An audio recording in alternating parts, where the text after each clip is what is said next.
Aujourd'hui, je vais raconter l'histoire de la chatte qui faisait pipi sur mon lit. Euh, Elle l'a fait à 3 reprises. Les 2 premières fois, c'était pour la même raison. Donc, ce qui se passe, c'est que j'ai une chambre sans porte. Le chien a un panier dans ma chambre, mon chiot, qui va avoir 5 mois bientôt. Ils ont 2 mois d'écart avec la chatte qui a 2 mois de plus. Et je les ai adoptés en même temps, à 2 jours d'intervalle. Donc, tous les deux, ils dorment dans ma chambre. Au moment où je m'installe, j'ai un panier pour le chien. Enfin, voilà, j'appelle ça un panier, mais voilà, il a un endroit pour dormir. Donc, je le déplace dans la maison au gré de ses besoins. Voilà, donc la nuit, il est au pied de mon lit. Parce que je délimite les territoires. Je ne veux pas qu'il soit sur mon lit, donc il est au pied de mon lit. Et la chatte n'a pas de territoire, elle dort sur mon lit. Souvent, le chien, quand il se réveille, pas tous les jours, le chien, quand il se réveille, il met ses 2 pattes sur le lit, il essaye de monter. Petit, il n'y arrive pas. 3-4 mois, il n'y arrive pas. Donc il met ses pattes. Et donc 2 fois de suite, elle le regarde et elle pisse ostensiblement sur mon lit. Donc forcément, moi, je me retrouve à aller à la laverie. Bref, c'est pas, ça me plaît pas. J'ai pas envie que ça arrive tous les jours. Et là, je me souviens que j'avais eu une info en l'adoptant. Donc c'est une chatte qui vient de la campagne, qui vient d'un endroit où elle n'avait pas de maison. En fait, elle vivait dehors H24. Et avant de la récupérer, j'avais vérifié avec elle qu'elle était d'accord pour vivre dans un appartement. Et elle m'avait dit d'accord, mais je veux 2 arbres à chat. Et j'avais visualisé qu'effectivement, il y en avait un dans la pièce à vivre et un dans une chambre à coucher.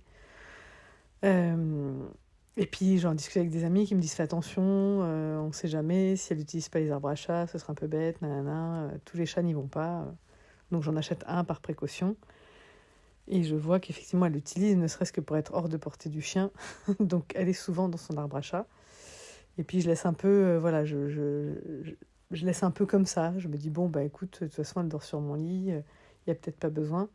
Et en fait, là, je me rends compte en discutant avec elle, en télépathisant, qu'effectivement, même si elle dort sur mon lit, elle n'a pas son territoire dans ma chambre. Donc, du coup, mon lit, est son territoire. Alors, j'ai voulu lui expliquer que c'est le mien, il n'y a rien à faire, puisqu'elle n'a pas son territoire dans ma chambre. Elle a décidé que c'était mon lit, puisqu'elle dort dessus. donc, je la fais dormir dans le salon. Je commande l'arbre à chat et je la fais dormir dans le salon jusqu'à ce qu'il y ait là une porte qui ferme, jusqu'à ce que je récupère l'arbre à chat. Donc là, j'ai plus de pipi intempestif. Je récupère l'arbre à chat et c'est terminé. Plus de pipi sur le lit, puisque chaque animal a désormais son territoire.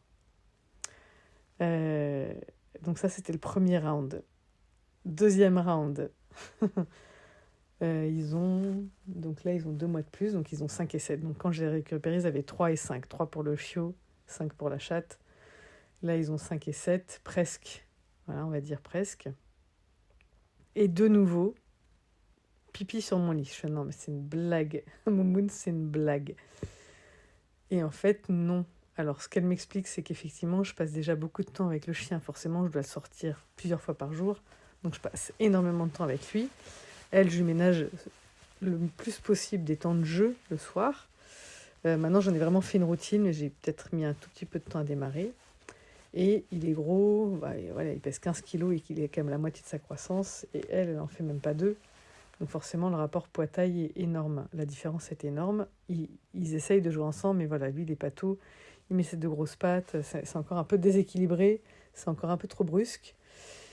Et donc, elle ne se sent pas forcément en sécurité dans le mélange des territoires. Donc là, ce qui se passe, c'est que à un moment donné, on regarde un film avec mes enfants. On est tous dans le lit. Et on le prend avec nous, lui, pour lui faire un câlin. Donc elle ne vient pas sur le lit, alors que normalement, c'est elle qui vient sur le lit. Donc là, elle n'y est pas. Premier soir. Deuxième soir, je me dis, c'est quand même sympa de faire un câlin à son chien sur le lit, donc je le reprends sur mon lit. Et là, elle se met à côté de sa tête, parce que là, on est que tous les 3. Et c'est à ce moment-là qu'elle pisse sur mon lit. Donc là, je discute avec elle, et elle me dit, ben moi, en fait, c'est le seul moment où je joue avec toi. C'est pas le seul moment, mais c'est un petit moment privilégié qu'on a toutes les deux, en fait, sur ce lit. On joue le soir un peu, et puis après elle dort sur le lit, et elle me dit là je me sens en sécurité, mais si tu le fais monter comme ça, je me sens plus en sécurité. Je dis bon ok d'accord, j'ai compris. Donc je relave mes draps à la laverie, et j'arrête de faire monter le chiot sur le lit. je lui fais un câlin dans son panier. Et depuis, j'ai plus de pipi intempestif. Donc en fait, il y a toujours un message. Voilà, quand un animal a un comportement qui n'est pas habituel, c'est pas juste pour faire chier, il y a un message derrière. Et quand on entend le message, ça s'arrête aussi sec. Genre là, il n'y en a pas eu, il y en a plus eu, c'était terminé. Voilà. Et quand elle le fait, c'est toujours pour transmettre une idée. Donc là, ce que je lui ai demandé, par contre, je lui ai dit, là, j'étais à côté de toi. Alors voilà, dans la communication animale, c'est moi qui vais chercher la communication. À 2 exceptions près, ça a toujours été comme ça. Une fois ou deux, j'ai des animaux morts qui sont venus me parler spontanément. Et des animaux vivants, j'étais en train de télépathiser. Ils étaient à plus de 200 km, mais avec des chiens qui étaient au même endroit, qui vivaient au même endroit. Et j'en ai un qui rapplique et qui veut transmettre un message. Voilà. C'est les communications spontanées que j'ai eues. Mais d'habitude, c'est au moment où j'ouvre le canal que la communication se passe.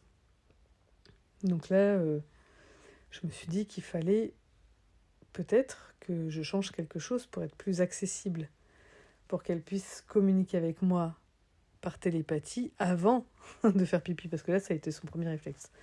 Donc là, c'est la demande que j'ai eue par rapport à elle, lui dire, écoute, la prochaine fois que tu es contrarié de quelque chose, essaye d'abord de me transmettre le message avant d'engrammer quelque chose dans la matière qui est désagréable pour un tiers, en l'occurrence moi, d'aller à la laverie avec un chiot qui peut pas rester tout seul. Enfin bon, bref, c'est une tannée et c'est un peu chiant d'avoir lavé ses draps pour la moindre contrariété. Donc voilà, je lui dis, si tu m'avais dit, je l'aurais fait descendre direct. Est-ce que j'ai suffisamment de réceptivité? Pour l'instant, je ne sais pas. Mais en tout cas, j'ai formulé ma demande. Voilà. Donc le message du jour, c'est ça, c'est prenez en considération que quand votre animal a un comportement qui n'est pas habituel, c'est sans doute qu'il a un message à transmettre. Donc essayez de trouver quel est ce message, qu'est-ce que vous avez changé, qu'est-ce que vous avez fait différemment, qui l'a éventuellement contrarié, et du coup, il essaye de vous dire quelque chose. Essayez de trouver ce que c'est. Voilà, je vous embrasse et à bientôt pour la prochaine histoire.